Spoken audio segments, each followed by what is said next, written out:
Welcome to episode 28 of Real Health Radio. You can find the show notes and the links talked about in this episode at www.7 spelled out, so SEVEN health.com/28. Welcome to Real Health Radio. Health advice that's more than just about how you look. And here's your host, Chris Sandel.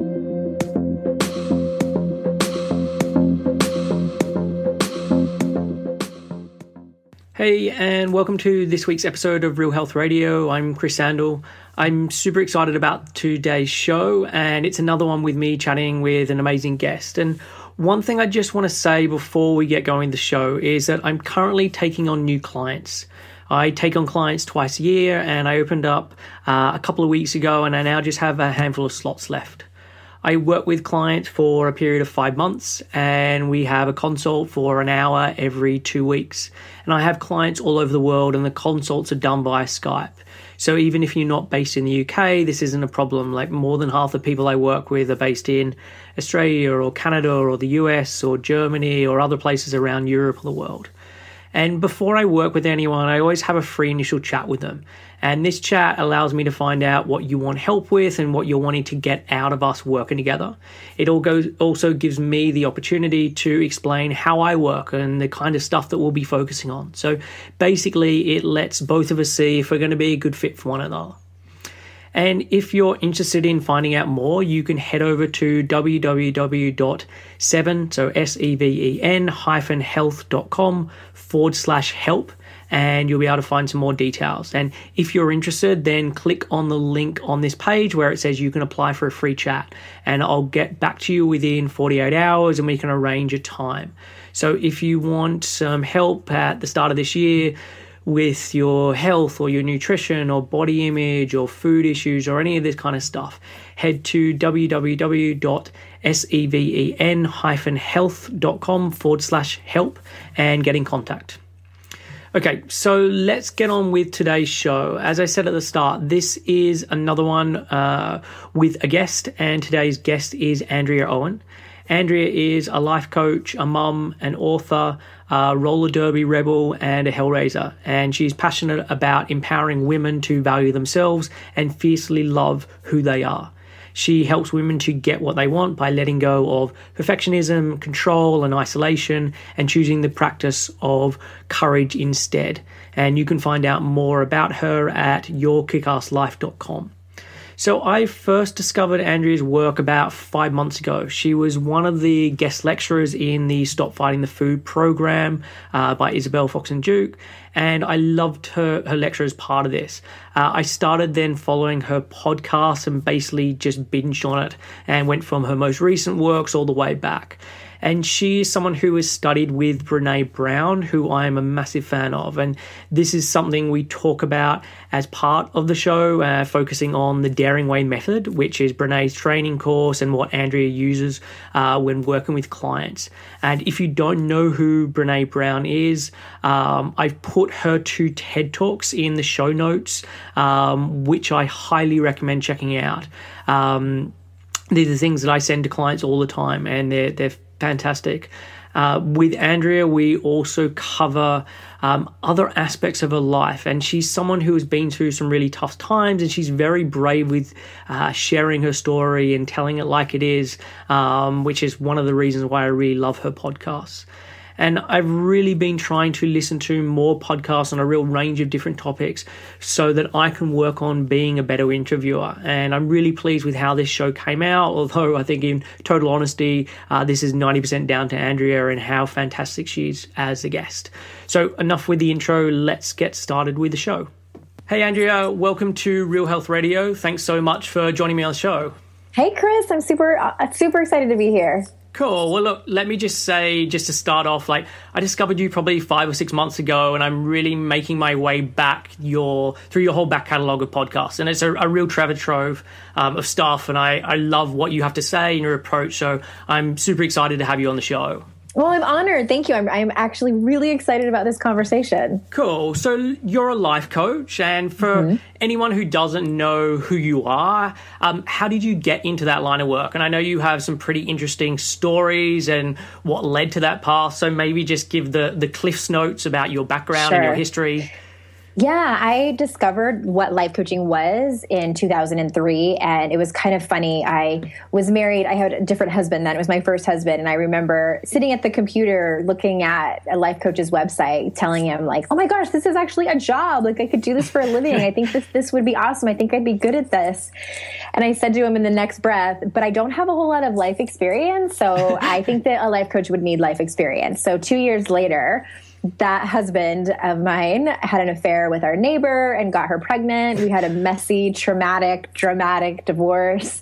And there was my life experience. So be careful what you wish for. Yeah. And it took me a few years to get through the training. And, but yeah, I got remarried and had babies during all that time. And I've been doing this now since, I went through the training in 2007 and I officially launched Your Kick-Ass Life in 2010. Right.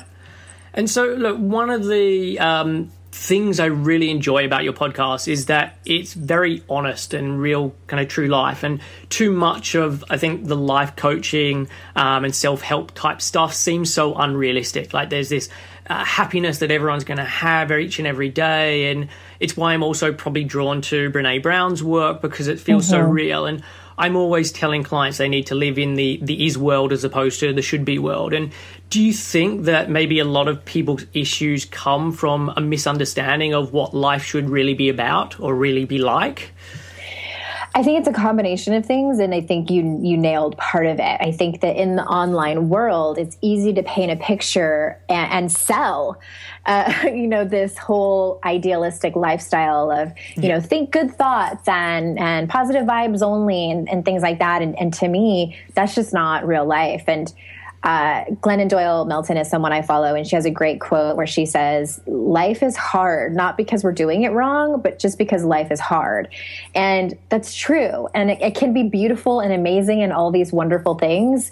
But what I like to teach is, happiness and confidence, like they're not a destination. Yeah. It's a choice that we make every day to practice a way of living. And that's what I'm taking my people on. And I tell them like, hey, I'm on this journey with you. It's not like I'm over there and you guys are over there. It's like, we're all in this together. So I just really like to have real conversations. And that's my main mission. It's like, I want to change the conversation that women are having with themselves and with each other. I mean, with a lot of the stuff that you then share in your blog or in podcasts, I mean, how long do you have to sit with things before you're like, you know what, I'm going to be able to share that? Because there seems to be a lot of stuff that most people or a lot of people just would like, I can't open up to that. That's such a good question. So it depends. It really depends on the situation and what I'm going through. I got sober in 2011, and a very close friend of mine that was also in recovery told me to wait a year because I was ready to come out with my story when I was about 3 months in. And it was like, I wasn't 100% sure about it. She's like, just wait until you hit that 1 year anniversary. And that's what I did. So I don't think that there's like a hard and fast rule about it. What I do is I just do a gut check and talk to, being a life coach, it's kind of a hazard that you have therapists and life coaches as friends. Yeah. So it's also really awesome. But I luckily I have that support system. But I mean, for instance, my son has high functioning autism, and there's a few things about that I won't share because it's my son, and there are some things that are just his story to tell. Yeah. But yeah, I mean, like just a few days ago, I had a hard conversation with my husband. In the back of my mind, I'm thinking, eventually I'm going to talk about this on my podcast. But I need to process it first. I won't ever talk about something that's really raw. Yeah. But once I processed it and feel good about it, I mean, I'm not saying it's all cleaned up and tidy, then I talk about it. Sure. And do you have to, or do you choose to at least check with your partner for most of the stuff? You're like, you know what, I'm going to share this. Is it going to be okay? Or you're pretty okay to make those decisions on your own?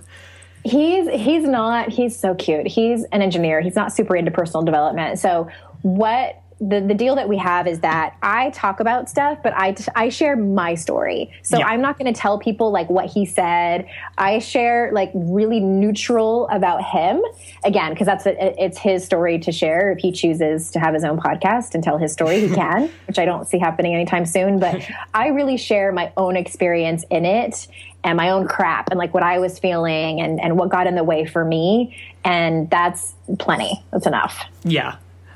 So one of the things that you chat about a lot is the inner critic. Mm-hmm. And for anyone who hasn't heard this term or understand it, do you want to just briefly explain what it is? Yeah, it's the inner chatter that all of us have that tells us, well, sometimes it's in the form of excuses. I'm too old. I can't do that. I don't have enough time. But then it runs deeper a lot of times and goes into the I'm not good enough. What are people going to think of me? It's the voice of comparison. She's prettier than I am. He makes more money. He's going to get that promotion before I do. It's negative self-talk is what it is. And if you were to think about it from an objective perspective, do you think that there is a reason that comes up and maybe like a protective mechanism? Would that be correct in saying that? Absolutely. It's fear. And fear is an inherent thing that we all have. Fear is important. And I am, if you listen to me for any length of time, you know that I loathe the term fearless. I think that it's the new perfectionism in personal development. And fear is information. It tells us what's going on and it tells us what we need to look at. So I look at fear and think like, okay, I need to get curious about that. But really that's where it stems from. And it's just really the basis of feelings of shame and disappointment, and it's painful is what it is. And so many people walk around listening to that inner critic and don't even realize that it is in the driver's seat of their life. And so what I like to do is rip the covers off and point out like, hey, look at how you're talking to yourself. Like you would never let someone else talk to you like this. You would never talk to someone you care about like this. So let's talk about this and figure this out together. Yeah. And I think I talk a lot about this with clients and getting them to become really aware of their internal dialogue, what they're focusing on in terms of past events and future events and all of that. But getting people to realize like the things that they say to themselves aren't true statements. Mm-hmm. And they can be a conversation if they want to take it that way, or it can be that actually what is being said in the mind isn't even true at all. Right. Yeah, and a big part of it, like what you just said, is the awareness piece. And like, that's always people ask me like, what's the first step? It's like, I want you to sit down and put pen to paper and pick out different areas of your life and write down what you're saying to yourself negatively on a pretty regular basis. Yeah, and I remember that when I first read about this, it was maybe like 7 or 8 years ago when I first discovered Tony Robbins stuff. Uh-huh. And it's amazing when you have that revelation of like, oh, I do have this like chatter going on all the time, and that like it isn't necessarily true, and there is stuff that I can do to mediate it or control it or to make it so it doesn't have so much power over me. Absolutely. And another area that I'd like to chat about that comes up really a lot with clients that I work with is to do with worthiness or like self-belief. And this comes up a lot, like really across the board, and often with people from the outside that you wouldn't normally expect it. So that if someone was looking in, for all intensive purposes, they've got the good job and they've got the good relationship and financially things are good, or at least from the outside. Mm-hmm. And I just want to get some ideas from you, or like talk about this for a little bit in terms of, and maybe this is a very broad question, but like, how can you be helping someone to start to feel like they're enough, or to be building up their self-belief? Yeah, it's such an important conversation. And the way I look at worthiness is it's like a spectrum. And I think that all of us, to some varying degree, feel it's like we're not enough. Yeah. And it could it could definitely vary depending on the area of our life. So I know for a lot of the women that I work with, parenting, the number one trigger for not feeling enough for women is typically appearance and body. So that's usually that's an easy one for women, to come up with an example of where you feel like you fall short, where you feel like you're not enough. And so I look at as a spectrum, and I think that even people like you and me who do this for a living, like we live in personal development, we are constantly working on ourselves, we still fall into, and I don't want to speak for you, Chris, but most people still fall into these patterns of feeling like you're not enough. Yeah. And it's like, and if I'm going to get into the nitty gritty of the work, a lot of it is about finding out what your triggers are. And there are like lots of tools that I do with my clients to help them feel like they're enough. But I never want to walk away from a conversation and have people think that, again, that this whole enoughness is this destination that we get to and we feel like we're enough all the time. And even, I'm certified in the work of Brené Brown, and even she talks about that like the people that, because she studies this, and, that's what her research is on. And she even says that the people that she studied, she calls them people who live their life in a wholehearted way. The people that truly believe that they are worthy, they even still have those tremors and that little voice that says like, well, maybe if you did this, it would be better. Well, it would be better if you were more like so-and-so. We all do, but it's about employing the tools that you have to move away from that. And I think, one of the big things that I'll do around this kind of stuff is, if not a gratitude journal, like just getting people to really pay attention to what they do have. Because I think so much of the problem is but I wish I had this, but I wish I had that. And not realize like how absolutely fortunate people are with so many areas within their life. Mm-hmm. Absolutely. And that's why they call it like an attitude of gratitude, and they call it a gratitude practice, because it's absolutely about leaning into the things that you do have. And it doesn't even necessarily have to do, like, say body image is a big trigger for you and where you feel like you're not enough. It's not about being grateful for your body. It's all the areas of your life. It's grateful that you have food in your pantry. It's grateful that you are able to pay your light bill. It's grateful for the connections that you have in your life. It's really just, and it's another tool is what it is. And that one is really important. So I agree with you. It goes beyond just like jotting down a few things in the morning, what you're grateful for. Not saying that that's not good, but it really is about practicing it a lot. I wish I had a better word. It's like often. Yeah. Also than just the first 5 minutes of the day. Sure. I mean, look, one of the many things I do, I love documentaries, and I watch a lot of documentaries on people who are in horrible situations, where they've gone to jail, where just the worst things have happened to them, just to put a little bit of perspective on things of like, you've got it pretty good.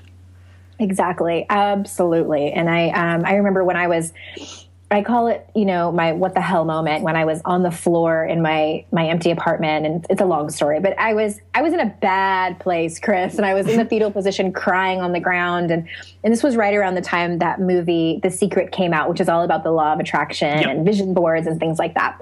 And so, and I had heard about it. And so I got out a piece of paper, and I had this voice that said, like, just try to practice gratitude. And I was so desperate for hope or anything to change my life. I wrote down at that moment, and my life sucked then. And I just like 10 things. I'm like, Andrea, can you think of 10 things? And I quickly thought of 10 things that I was grateful for. Some of them were a little bit of a stretch, but I absolutely could. And so that was really such a catalyst for me to like, okay, this is probably like my rock bottom, and I can still come up with 10 things that are great in my life. So why not try to focus on those? Yeah. And I think just a lot of the time with clients, and I'm working there, like nothing has to change in their life except their perception of their life. Absolutely. Absolutely. So, I mean, you mentioned before about studying with Brené Brown and that you're certified within her method. So first off, like, what was it like studying with her? And secondly, for those who don't know about the Daring Way method, like, do you want to speak about a bit about it and what it covers? Yeah, so the Daring Way method is a kind of a step-by-step process that Brené came up with and her senior faculty, based on the 14 years of research that she's been doing around the topics of courage, vulnerability, and shame resilience. And and connection, really. And it's interesting, way back before when she started this work, I mean, she never set out to study shame. It's kind of funny when she talks about it. She was a social worker that set out to study connection. And if you watch her first TED Talk from 2010, she talks about that briefly and how like this thing kept coming up, because when people talk about connection, they tend to talk about disconnection. So she was like, what is this thing that's happening? And it was shame. And so that's how she ended up studying shame. And she jokes that she was pissed. Like she didn't want to. Who wants to be a shame researcher? Yeah. But the Daring Way is a method that takes people through learning about shame resilience and learning what it means and looks like to have these real connections in your life. And it's incredible. It's absolutely incredible. It changed my life. It was not an easy process to go through as a student. It's much easier to, to be trained and facilitate it than it is to go through it. But it's not that scary. But it's, if you're going to talk about shame, you're going to get uncomfortable. If you're going to talk about fear and vulnerability, you're going to get uncomfortable. But what's the alternative? The people that come to me are in a place where they are done. They are done waking up every day and going through their life, feeling disconnected. And my clients don't tend to walk around feeling like they have a lot of shame. My clients really struggle with perfectionism. And when you struggle with perfectionism, you are on like a hamster wheel where you are trying to run away from shame. Shame is running your life and you probably don't even know it. So that's kind of in a nutshell what it looks like. I mean, I can kind of go through, if you want me to, like what we actually cover. Yeah, I mean, that would be, I would be fascinated by that stuff. I mean, I love Brene Brown's work. I've watched her TED Talks like numerous times, pretty much. All my clients or most of them get centered at some point where I'm like, you should watch this. So yeah, I would love for you to detail it in a little bit or give a bit more detail to it. Well, it starts out, and I love that the method is really, it's wrapped in metaphor, which is, we're wired for story as humans and we're wired for metaphor. So it's really easy to understand, whereas some self-help can be a little conceptual and it can be a little hard. But I love the method. And where we start is with your tribe and your support system. And really, I was just having this conversation this morning with a client, a brand new client, about this and how we live in a world of social media where like we share everything and, we're dying for connection is what we want. Yeah. We want to connect with people. But a lot of times the kind of, I don't know if I'm allowed to say bad words on your... You can say whatever words you want. Like I call it like the shit pickle, because it's like connection is the thing that we want the most. And it's also the thing that we are the most afraid of. Yeah. Because to be truly connected with someone, you have to be vulnerable. And to be vulnerable is risky, and it's to expose yourself, for lack of a better term. And it is scary for all of us. And so where we start is what your support system looks like. And to shorten it up, you really only need that one person in your life, that compassionate witness that you can go to, where you can show all the quote unquote ugly parts of yourself, like the messy parts, like the parts of you. And everybody has these parts of us, the parts of us where we feel like if other people saw that about us, they wouldn't love us anymore. They would reject us. All of us have that. And we might not walk around knowing exactly what they are, but stuff comes up and we're like, oh God, I can't tell anybody that I'm feeling this way. I can't tell anybody that I've done that. So that one person that you can tell, and they will still look you in the eye and still love you and hopefully say, me too. Or I know what that feels like and that sucks. I'm glad that you told me. So that's empathy. And we talk a lot about empathy. We talk a lot about self-compassion. And if you've read Daring Greatly, she talks about the arena and that famous quote by Theodore Roosevelt about the man in the arena. And that's how she makes the connection to vulnerability, because being vulnerable is like walking out into an arena, and your arena might be big, your arena might be small, but life is about walking into the arena all the time. And you can go through your whole life avoiding the arena. And that means you're avoiding vulnerability. And then that also means you're avoiding connection and you're avoiding love, really. And so we talk about where you look when you step into the arena. And most of the time we look up into the critic section, and that goes back to negative self-talk.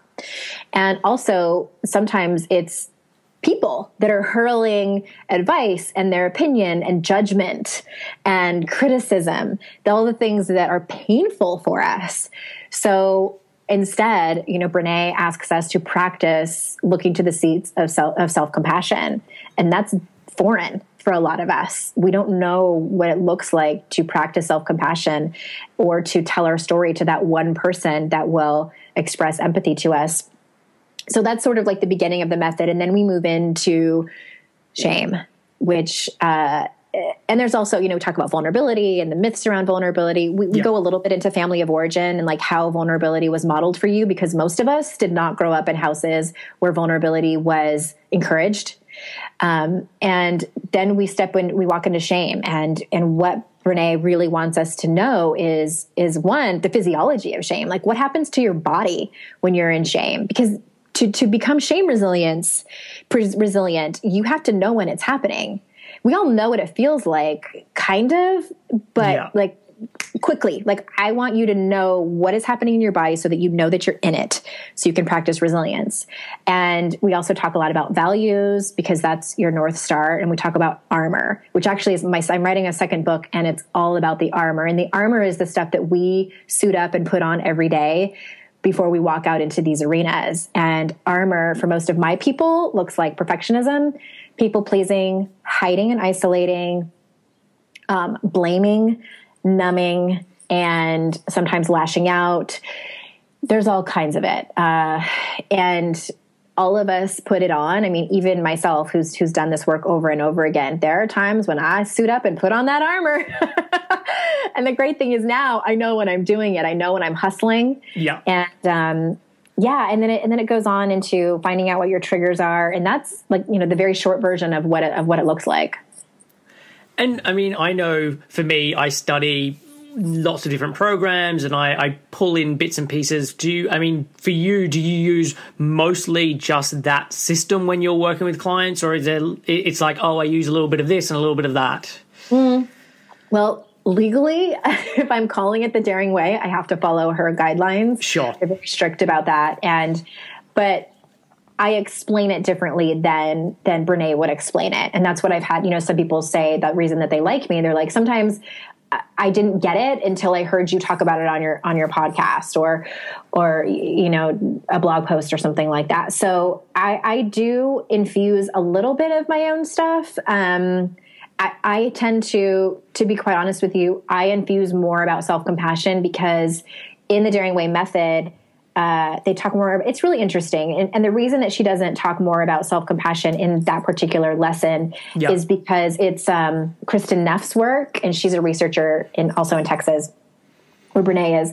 So what they do is they kind of ask you to like go to Kristen's website and do her exercises. But I have so many self-compassion exercises, so I infuse that a little bit more. But yeah, so it's a little bit of both. Okay. But I get the impression, it feels like for you anyway, that it's a pretty complete package. Like you can do most of your things with that. It's not like, oh, it gets me like half the way there. Oh yeah, it's the complete package. The way I package it for my people though is that it's 16 sessions, because and if you find, you can go on the Daring Way website and find a facilitator near you. This was actually meant to do in a group, like in a weekend, and it's intense. So I typically do it one-on-one over the course of 16 weeks, and I add for, like, I call them wildcard sessions, because stuff comes up, and it's usually stuff with your mom. Typically, like my clients, stuff comes up, like they're like, okay, I have to have a conversation with so-and-so, and I don't want to just leave them hanging. So that's what we work on in those open sessions, is gearing up for these really vulnerable conversations that they're going to have. And so how has doing the Daring Way changed you as a practitioner in terms of working with clients and doing the life coaching stuff? Well, it's definitely a lot of ways. I like to say that, going to that training, it sort of flipped me upside down and shook all the change that was like deep in my pockets. And I had a huge epiphany when I was there. So I'm 40 now. And when I was 19, I was in a position where I had been drinking too much and was with a boy, and, he was 20 something. He wasn't a boy, but, I was actually date raped. And for 20 years, I told myself that it wasn't that big of a deal. I was, I shouldn't have been drinking. I shouldn't have been alone with him in the first place, even though, it was definitely not consensual. Right. And so at that weekend, and we're sharing, they call it day 2. And if you've read the book Rising Strong, she talks about the training and she talks about day 2 and how day 2 sucks so much. And it's because of that's when we talk about shame. And that's when we talk about, we share shaming stories that happened to us in our childhood, in our work experiences, in our relationships. And that's what happened to me. And so people are sharing these shaming stories and I'm sitting there like having this like flash of it happening. And it's like, when you come to that realization and I don't know if anyone listening has had this happen to them, but it was like, I finally, like the dam opened and I sort of broke open and was like, that wasn't okay. And I'm not okay that happened, because when that happened, I felt like my voice didn't matter. And oh my God, Chris, I was crying. And wow. So yeah, that was a big deal. And so I came home and did you know that like when you went into day 2, did you think I'm going to share this, or you'd been thinking maybe like it just happened? No, I think that like what happened is we were given the opportunity to dig deep about experiences that had happened to us in the past. And I've worked through pretty much everything. And I'm an open book. Like I share all my struggles and, this happened and that happened and I got sober and I was a love addict and that was the reason. Like I've dug into my family origin. I've done EMDR trauma therapy. And there was that one thing that I was denying. And what ended up happening? No, so the answer is no. I did not know that was that's the change that came out of my pockets. That was it, dropped into my lap. And so yeah, it was fascinating. And I told the story with a couple of my friends, and it was something I had to process. I really, really did. And that was summer of 2014. And I think it's really just the past few months that I've been able to tell the story without breaking down again. And so I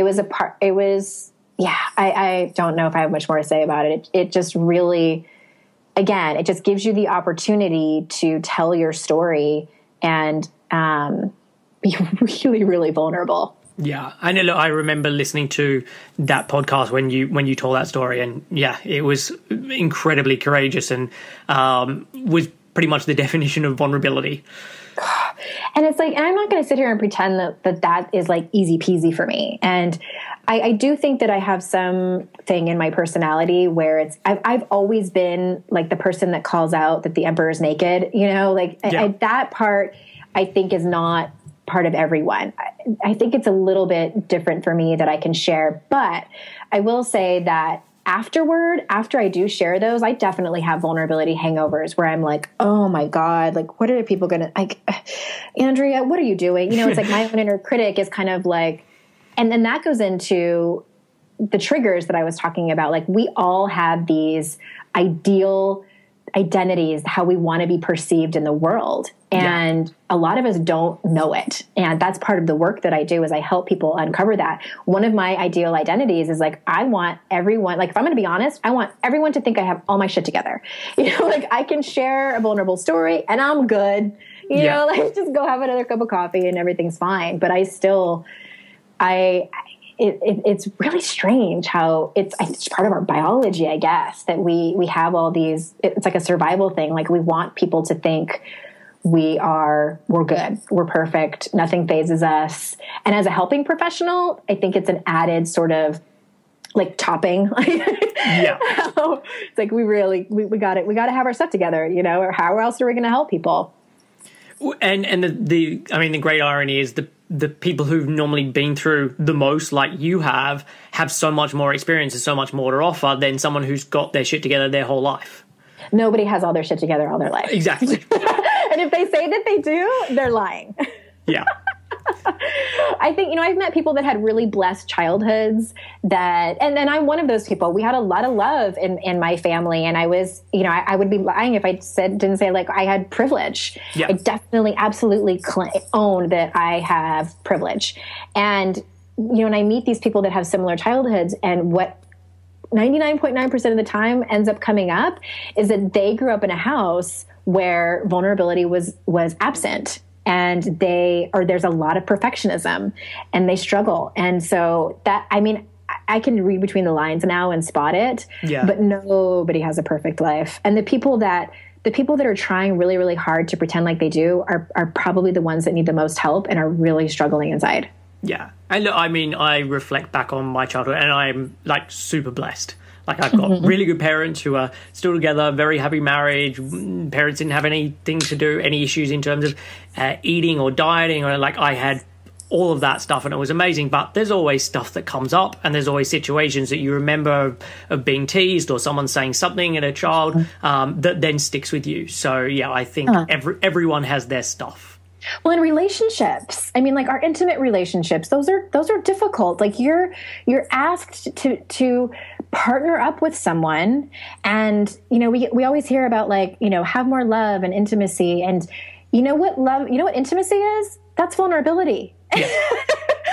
And it's like this interesting dance that we do with our partners where it's like, I want you to be vulnerable with me, but I'm not going to, I don't know if I want to be vulnerable with you. I want you to show me first. So it's like this, you're kind of like, you're at like this standstill, like this stalemate of like, okay, well, who's going to show me theirs first? And it's tricky, man. It's still tricky. Like I still run into that, and it's still like a work in progress with my husband and I. And I kind of have to chuckle about it because I always know when it's happening. But it, just because I do this work doesn't mean that like the vulnerable conversations with my husband are easy. They're still tricky because like we don't know how that person's going to respond. Yeah. We don't know if it's going to go well. We don't know if it's going to go badly. So that's risky and vulnerable. And so a lot of the times we just don't have the conversation. We'll just complain about it with our girlfriends or our coworkers, how much so-and-so sucks, because to actually have the conversation is extremely vulnerable and scary. Yeah. And I think that in one of the Brene Brown talks, it might have even been in a book, like she says that when you see vulnerability in others, you're like, that's so amazing, it's awesome. But like to try and do it yourself is like the worst thing on earth. Oh, it's like stabbing your eyes out. Yeah. It's an interesting dichotomy. And I mean, for me, I'm obviously a man. 95% of my clients are women. And so I constantly try and read as much as possible to understand the world from a woman's perspective. But I mean, if you were to think, what do you think for me as a guy, I have the biggest struggle getting my head around from a woman's perspective? I think it's an interesting question. I don't know how well I can answer it because I'm not a guy. So, but I think the thing that comes up for me when you ask that, and I'm going to answer it sort of like if I had to give you my best piece of advice, sure. And since we're speaking about this work, is empathy. And people kind of get confused about what empathy really is. And then also, I think a misconception about empathy is that it's inherent, and that if we don't know how to do it, then it's like writing with our left hand. Like it's just like kind of impossible. Like it's too hard. So what empathy is really tapping into a part of you that knows what that feels like. So for you to express empathy to me about the date rape story that I told you, you probably have never been in that situation and don't know what that feels like. Yeah. But you have probably been in a situation where you felt like your voice didn't matter, like you were trying to tell someone and like they weren't listening. You've probably felt betrayed by someone that you trusted. You've probably felt really afraid before. So that's what you would tap into. And if I, had to give you an example of what empathy sounds like, it sounds like that story that you just told me. It sounds like it was really, really difficult. And I'm sorry that you had to go through that. And I'm really, really happy that you trusted me enough to tell me. Thank you. And from a partnership standpoint, what we're looking for as women, what typically happens is our male partners try to fix it for us. Yeah. And that is never what we're looking for unless we specifically ask for it. I mean, I love my husband, but like, I don't come to him for advice. Like I might like with my parents or something like that. But when I'm telling him something vulnerable, I want to be seen and heard. as a human. And that's connection. That creates connection and intimacy. So what ends up happening is a lot of times we share stories with our intimate partners and we get shut down. And when I say shut down, I mean, they tell us that we are crazy and that we're making stuff up, or they try to give us advice. They tell us like, what do you mean that happened to you and you're sad? You're amazing. Don't you know how amazing you are? Or they try to one-up us. Like there's all these ways of responding incorrectly. And I think that like just to express empathy is, oh my God. There's actually a funny video from Modern Family where Phil Dunphy is getting that advice from the girls at the nail salon. He's like getting a pedicure or something. And, yes, and he's like, I know the episode. You mean, if you can find it on YouTube, he's like, you mean I don't have to fix it? And they're like, no. And so he goes home and he's talking to Claire, and Claire's like, you know, some sob story about their kids or something. And he expresses empathy and he's like, or something like, that sucks, honey. I'm sorry about that. And she just looks like mouth falling open. And that's all we want. And it's a practice. It's hard I think for guys to not try to fix it. Like you don't want to see pain in the woman that you love. And, but that's not what we need. Like the real connection and the real love comes from empathy.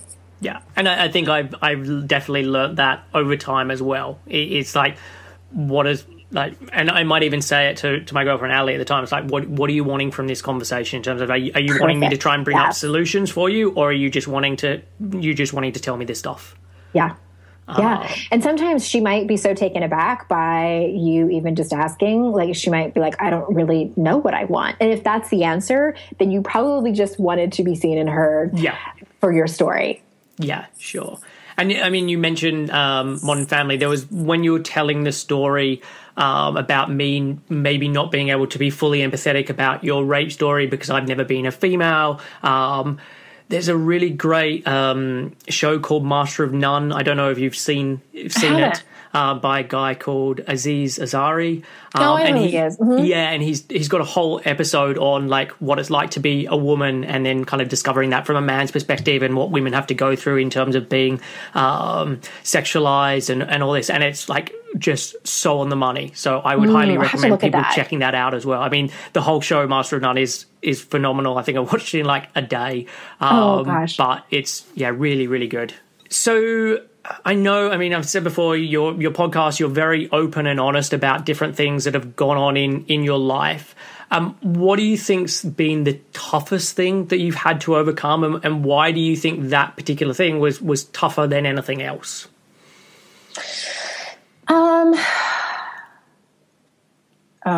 Parenting. I think about that for a second. I kind of like, ticked through the list of all the things that I've overcome, like love addiction and severe codependence, my husband leaving me for another woman and getting her pregnant. And all of those things do not compare to being a parent. My son has special needs and he struggles socially. And when he comes home and tells me stories of his struggle, holy crap, like it as a parent, all the parents out there listening, like it's painful to personally go through school and life and struggle socially and connect with other people and make friends and all of those things that we do as humans. But to see your own child struggle with it, it cracks me open. And like that pain is unlike anything I've ever experienced. And so, I mean, I have to dig deep in my tools and really, talk to people, get support, because I will fall into just isolating. And that's very dangerous for me, being someone who's been sober for 4 years, because nothing gets me to think about drinking like, seeing my child struggle and be in pain. But I think, to answer that question from a really general standpoint, I think it's being vulnerable in my marriage. Because what's interesting is that, Brene talks about like having that one person that is your compassionate witness and that you can come to. And this is actually something I've been thinking about over the last several months. I'll probably talk about this on my podcast soon. But I was thinking about it and I'm like, I don't think I've ever been in a intimate relationship with someone like even like really my parents and my first relationship and all my adult relationships with men, and fully like implicitly trusted someone, like the kind of trust where it's like, here, you can have my heart in your teeth and I trust you with it. Like that kind of trust, it's like the ultimate. Yeah. And it's like painful experiences, which we've all had, and we build walls up. And I did that. And I'm 40. So, it's like, and I've done all this work on myself, and it was sort of like a slap in the face a few months ago. And I was like, And it's that feeling of safety. And I think that what ends up happening with people, and this kind of happened to me for a little bit, but I spotted it really quick. So it's another hazard of being a life coach. Yeah. It's like, okay, if I make more money, then I'm going to feel safe. Okay, if we finally buy a house, then I'll feel safe. If, it's like we want to accumulate all of these things to feel safe, but really, safety is in our intimate relationships and those connections. And to get that, again, like we keep coming full circle back to vulnerability. Yeah. And so, I always have these really great conversations with my colleagues and best friends. And it goes back to that notion of like, you can't expect other people to be vulnerable with you if you're drawing a line in the sand and saying like, okay, this is as far as I'm going to go. And again, that's hard. So it's like about having those hard conversations with people and sharing your story and testing it out and sometimes getting it wrong and having to circle back or try again. And it's life. It's what the process looks like. And it's painful and messy. I was listening to Rob Bell's podcast recently, and he was talking about perfect and what that means, perfect versus good. And he was talking about birth, and he's like, birth is a great example of what can be perfect, but so messy and dangerous. Because it's like birth plan, like let's all laugh at that because you just don't know what's going to happen. And that's really what life is. And that's what our intimate relationships look like. And so that I think has been a struggle. And, doing what I do for a living too, it's like when something comes up in my own life, I'm like, oh, I have to walk my talk again. Damn it. Yeah. Oh, it's still a challenge sometimes. Okay. There was just, I know we're nearly getting out of time, but there was one more thing I wanted to chat with you about, which was a podcast that you did last summer, probably like 6 months ago, where it just really resonated with me. And you talked about people who say that they just don't have the time. So I don't know how well you remember it, even if it's vaguely, but yeah, I mean, do you want to tell the story a little bit and we can just chat a little on this idea? Yeah. So I had someone email me who was interested in doing the Daring Way work with me. And so we had a consultation. It went really great. I call them a hell yes client. And what that means is like they need the work and they're ready for the work and they completely understand what the process is going to look like. Yeah. And so we're going back and forth and we're emailing to get it ready. And she was like, I'm really busy. And she's like, ticking off all these things that she has in her life about her, her personal life. And I really don't know if I can do 4 or 5 months together. Do you have anything that's shorter? And I just my head exploded. And I just was like, no, I don't. Like, this is why, I didn't just pick this arbitrary amount of time. And so really what that podcast was about is not to blame and shame somebody who says that. It's really to if that is you who says that, to really look at what the reason is that you're saying that you don't have time. Typically they're saying they don't have time because they're choosing not to have time. Yeah. And they're choosing not to have time because they're afraid. They're afraid of what's on the other side. And again, that's okay. I just want you to know, if that's you or not. Just because that needs to be the foundation of your work. I want you to start there. I want you to start by understanding that you are prioritizing your busy life, all of the things that you have to do. And that's a piece of armor. That's armor, is busyness. Because I don't want to deal with all this stuff that I need to do, this vulnerability stuff and courage and hard conversations and messiness. I would really rather just tick stuff off my to-do list. Yeah. And if you're there, that's okay. I'm not here to shit on you about it. I just want you to see it so you can make more conscious choices about where you want to go. I think that all of us have these pain tolerances, physical or emotional, and you need to get to that place where you are done. And I don't want to work with somebody who's not there yet, because you're not going to see any kind of results. You're not going to take action. And again, it's you know when you're there. And that's why I love this work so much. And that's why I love doing it one-on-one, because the relationship that I have with these women becomes very intimate. And I just go off about that. It's like, no, don't say you don't have time. You're choosing not to have time. Yeah. And I think that's the big thing that I often work on a lot with clients in terms of like, what are your genuine priorities? And people are like, oh, I don't have time. And like, you don't have time, but you're working a 16-hour day. Like, you are choosing. And a lot of the time, there are certain people who are in a situation where that is not a choice. And there's lots of people, then the majority of people who I do work with, like, it is actually a choice. And there is this sense of like, I want to get there, but I don't want to have to put in the work. Exactly. And there's a guy called Gary Vaynerchuk who I follow, who I really like. And I think he very much talks about the fact that like he will just outwork everyone. And I know that's not everyone's mentality, but I do think that in this age of everyone like trying to life hack, that people don't want to put in the effort or don't want to work out what their priorities need to be for something to actually come to fruition. Right. I love that. I totally agree with you. And I mean, like, if I focus on or just like reflect on my own life, like, I know from a business perspective, I could be doing much better, but I choose to spend more of my day getting a bit more sleep, or going for a walk with the dog, or spending more time with my girlfriend and having that relationship and all that, because I'm like, you know what, those things are more important to me. And the little bit of extra money in the bank or whatever, like, it's going to come at the end of the day, or it's going to come in a couple of years. But like, what are my priorities right now? And those are how I'm kind of stacking things up. And people just need to be, from my perspective, a little bit more honest in terms of, this is what you spent your time doing, and these are the results that you're then getting. Yeah. And I just like, the only way out is through. And I love that you said the whole life hack thing. It's like, you can't life hack your way through vulnerability. You can't life hack your way into these deep connections that really, like, that's why we're here on this earth. That's why Brene started studying it in the first place, because it's like, it's this thing that we are biologically wired as humans to do, is to connect deeply with each other. And people are always like, I don't know what my life purpose is, like, freaking out about it. It's like, what if your life purpose was just to connect and love each other? Yeah. Like, mind blown. You know, it's like, we all aren't going to like build orphanages in Africa. Yeah. And not that I have a client that does that. So it's like, I mean, that's great. But you know, what if your job here on earth is to love and connect with people in order for them to feel the same way, and in order, like, the ripple effect can be profound.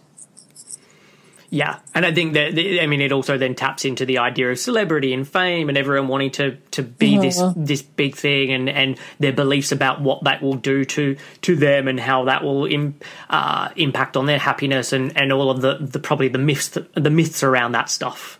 Right. I think that goes back to chasing safety. You know, it's like, if I'm famous and have this many Instagram followers, then people will love me and then I will feel safe. Like, no, it's actually not true.